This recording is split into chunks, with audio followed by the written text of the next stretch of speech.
200,000 app installs in 30 days at 25 times a better cost per install than paid ads. That's the result we delivered for one of our clients using an organic marketing method most founders don't even know exists. And here's the biggest advantage. The founder never became the bottleneck. No personal brand building, no content calendar, no showing their face. It was all outsourced. So if you're running an app or a SaaS and your growth is either bottlenecked by ad costs or by your own capacity to create content, this could completely change how you think about acquisition. Now, here's where most app founders are stuck. Path number one, paid ads are eating at your margins. You're paying $5 to $12 per app install. Your CPMs keep rising every single quarter and your client acquisition cost just keeps rising and rising. It's not even sustainable at scale. Path number two is you're the content bottleneck. You know organic works, but creating the content means you're running two full-time jobs, building the product and being the face of the brand. Either way, your growth is capped. But while you're stuck between choosing these two paths, the top performers have quietly shifted to a third model,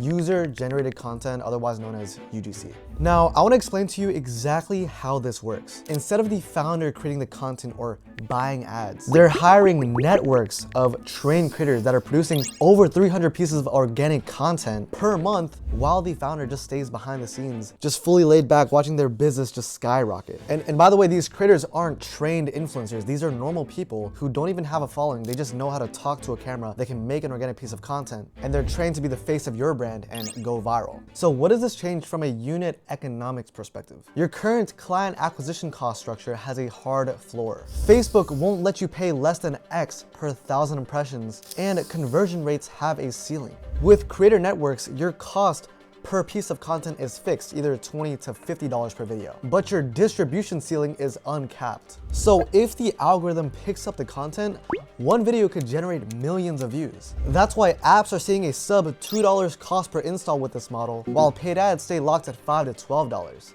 And so this is the difference in practice. As a founder, this is likely what you're doing. You're making 5 to 8 videos per month, or you're spending like 250 to 600K on paid ads just to get like 50,000 app installs. What they're doing is they're deploying 10 creators who are posting 300 videos per month for a fraction of the cost. They're essentially doing less work but multiplying content output by 30 to 40 times. For Fable, who we got 200,000 app installs for, we deployed 3 creators. We got 20 million views in 30 days and they paid 10K for the whole entire campaign. The same results would have costed 250K with paid ads minimum. That's how powerful this model is when executed correctly. But here's the part that many founders get wrong when they try this. They hire creators, they tell creators to make content about the app, and then nothing happens. But the apps that are actually scaling with this model, they're following a very specific playbook. And it starts with knowing exactly what communities to target. This is the community targeting framework. Firstly, I want to talk to you about the losing strategy. If you just tell your creators to make content about the app or the product, they're typically just going to make content that's very broad. And when you make content that's broad, it doesn't attract one viewer who is actually interested. They feel seen with the content and they actually buy. The losing strategy is just making broad content hoping that something sticks. For example, a fitness app can't realistically appeal to gym bros hitting PRs and fitness moms looking to cut weight in the same campaign. If you mix these two communities in one campaign, you're diluting your message and you're burning your creator budget on content that resonates with nobody. So here's what top apps are doing instead. They're developing hyper-specific micro community targeting. And it's not because it's trendy, it's because it gives them a 3 to 5 times higher conversion rate on the same content budget. They look for the communities that get a 5 to 10 times higher engagement than the niche average, which signals the algorithm already wants to distribute content here, so the creators aren't fighting uphill for reach. For Fable, which is our reading app case study, smut book content on Book Talk showed massive engagement compared to general reading content. We saw this opportunity with this community to make viral content in this niche, and so that's where we hopped in, and we ended up doing 20 million views in 30 days with 3 creators. The top performers also target communities that are already talking about their problems that their product solves, not communities that they have to educate from scratch. That means when the creators make the content, the product becomes the natural answer to existing conversations rather than an interruption. For Fable, there were constant posts about embarrassment reading smut publicly and like the difficulty in finding recommendations. And we used all these existing pain points to introduce Fable in the content. Now that's the targeting strategy that top apps are using. But targeting doesn't mean anything if it doesn't achieve distribution. This is the format adaptation system. The biggest mistake I always see when founders are trying to get into UGC is they just tell their creators to come up with their own original ideas, or just talk about the app and you'll do well. But again, they're wasting money, they're targeting nobody, they get no conversions, no app installs. It's just terrible. And like, this is not how the algorithm works. The founders that are seeing success, they just hijack other proven viral formats that are already working and they simply just adapt them to feature their product. Like, one example is I see so many AI learning tool companies copying the same exact formats, like, what's your GPA? What's your GPA? Or like, why is it that the laziest people always seem to do the best in school? I mean, there's so many other formats out there, but all they do is they just copy each other. And you might think that's bad, but realistically, they're all blowing up.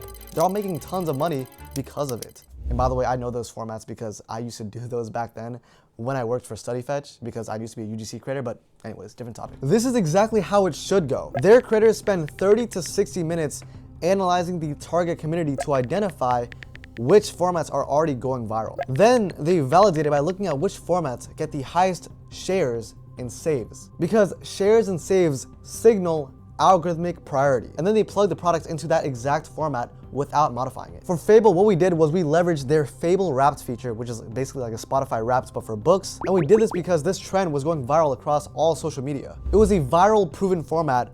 We just integrated our product into it without interrupting the culture. If you do this, you'll be riding the existing wave instead of testing a bunch of new different formats that might never work. This compresses time to distribution from months to days. That's what top apps are doing. They're going very narrow with their targeted communities and they're leveraging viral formats. But there's also a time factor here that can either work with you or against you. This is the first mover advantage. The content that you publish today keeps working for months to even years, unlike paid ads the second you run out of your budget, which means apps that started 6 months ago, they still have compounding distribution that's stacking up over time. So let's do the math. If you're running 10 creators producing 300 videos per month, an app that started 6 months ago has 1,800 videos actively generating views and installs right now. You're starting at 0, so every month you wait, the gap grows by 300 more videos. And these videos keep compounding long after they've been published. But here's the good news.